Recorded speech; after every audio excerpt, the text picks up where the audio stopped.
Navy's role at sea and in the air in Vietnam is well known. But this is only part of the Navy's story. Another part, not as well known perhaps, is its role on the ground, where the Navy serves as storekeeper, teacher, builder, humanitarian, and advisor. It's the story of the Navy ashore in Vietnam.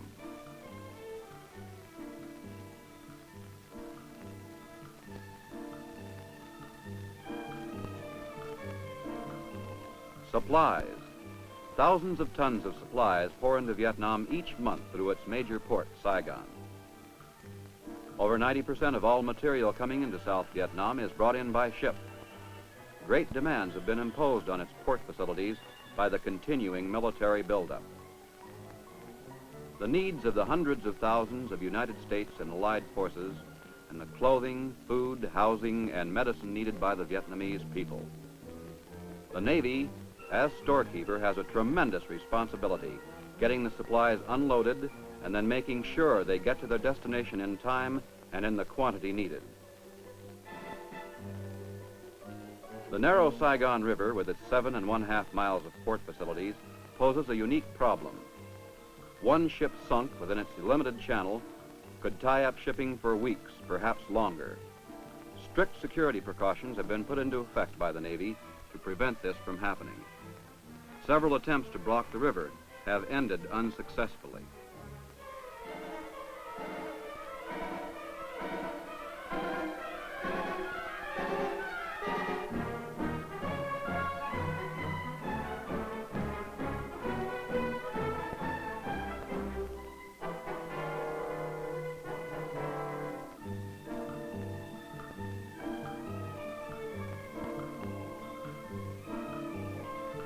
The ever-increasing military buildup in Vietnam requires vast quantities of ammunition, from small arms to rockets, to huge 500-pound bombs. Saigon's port facilities are continually swamped with building materials, construction equipment, food, clothing, and medical supplies, and the armaments to wage a war.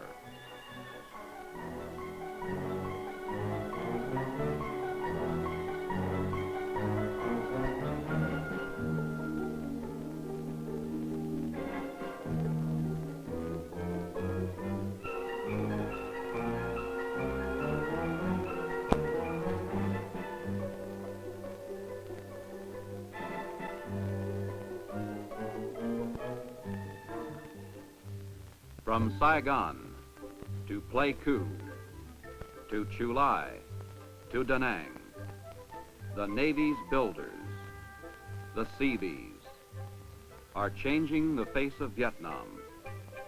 A face where only a few months ago jungles, sand dunes, scrub trees, rocky mountainous terrain existed. Near Da Nang, the top of a mountain is lowered 200 feet, then leveled for emplacement.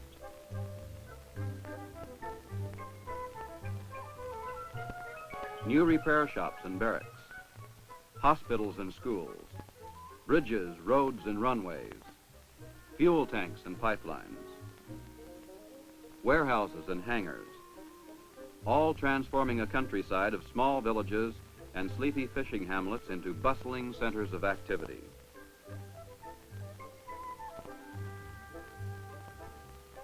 At Da Nang, the Seabees have built a 400-bed Navy field hospital and living quarters, showers, heads, and galleys for thousands of Marine and Navy personnel. Here, during construction of the hospital, the Seabees, attacked by the Viet Cong, see 2 months of hard work destroyed in a few hours and 93 of their men wounded. But the day after the attack, they began rebuilding. And in 2 months, the hospital admitted its first patient, almost 1 month ahead of schedule. A mission of friendship in Vietnam, Blue Eagle 1. A flying radio and television station, beaming educational and entertainment programs to the South Vietnamese people as well as a touch of home to Americans stationed there.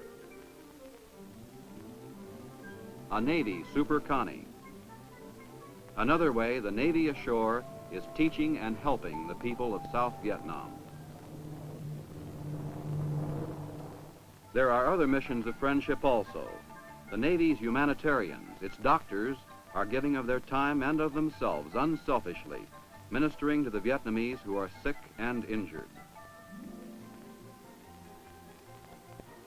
Navy doctors and corpsmen, much in the manner of the traditional American country doctor, travel from village to village, visiting refugee centers, orphanages, hospitals, and clinics. Any place where the people need their medical services. And the need is great. In a year, one Navy man may treat thousands, from the oldest to the youngest, some with minor injuries, and others who require extensive medical care and treatment. Children, often orphaned by the war, receive the medical care and attention they need that only a Navy doctor is there to give them.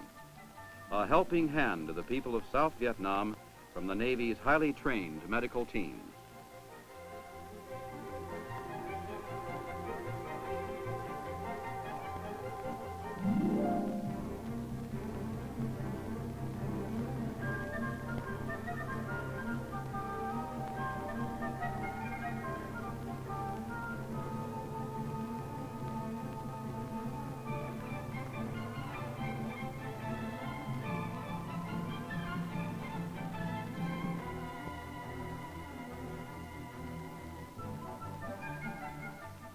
South Vietnam is involved in two difficult tasks at the same time: rebuilding a country and fighting a war of survival. As teachers, the Navy is training the Vietnamese to do both. Largely unmechanized before the current conflict, the Vietnamese are being taught to master the bulldozer, the earth mover, all the modern tools and machinery needed to build the roads and bridges, hospitals and schools, the stores and homes that they need throughout their country. It's a big job, further complicated by a war.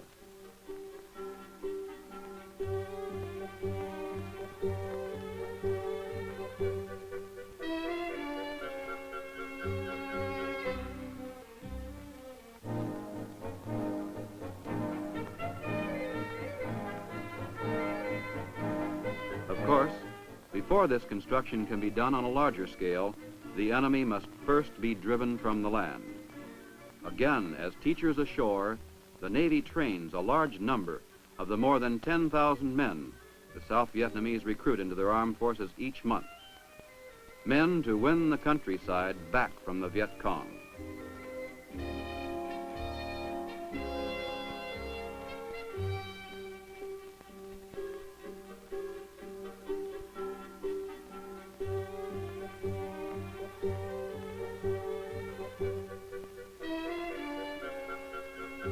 The South Vietnam Army and Navy have grown to a force of 750,000 well-trained fighting men.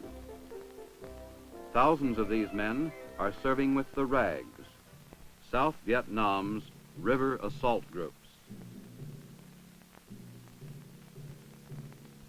The RAGs have several important jobs to do.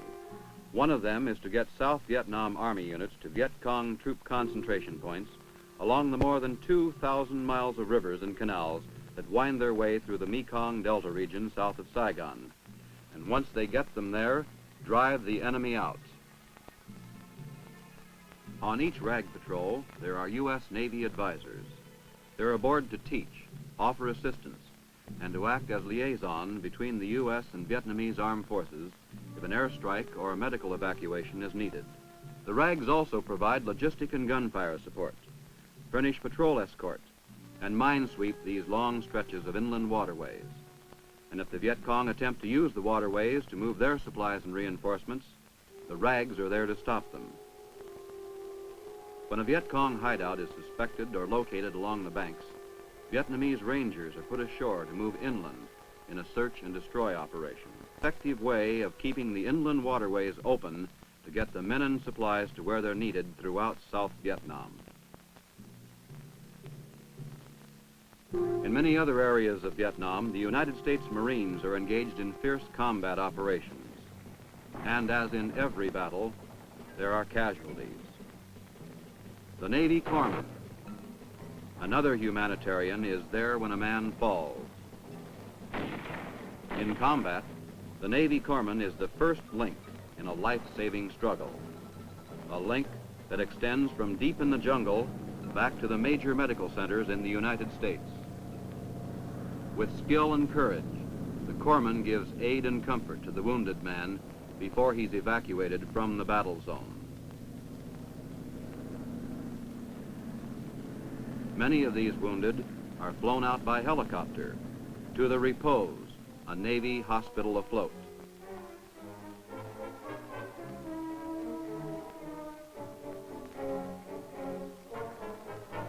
Aboard her are Navy doctors and nurses, ready to step in and take over from the corpsman. Available to them is the latest in medical equipment, knowledge, drugs, and medication.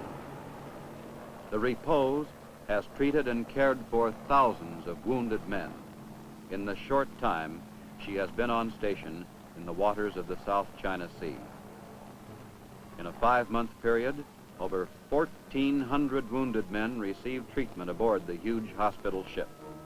Because of this ship and the tremendous strides that have been made in medicine and the corpsmen, the doctors and the nurses, the wounded man today has a greater chance than ever before of making a full recovery.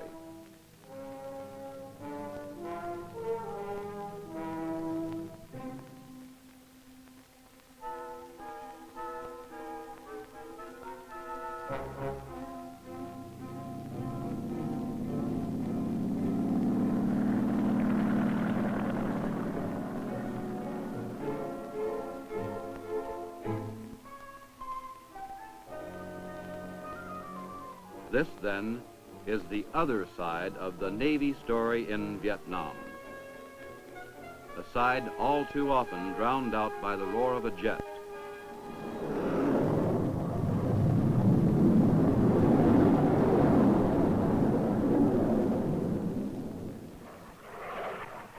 The explosion of Navy bombs far to the north,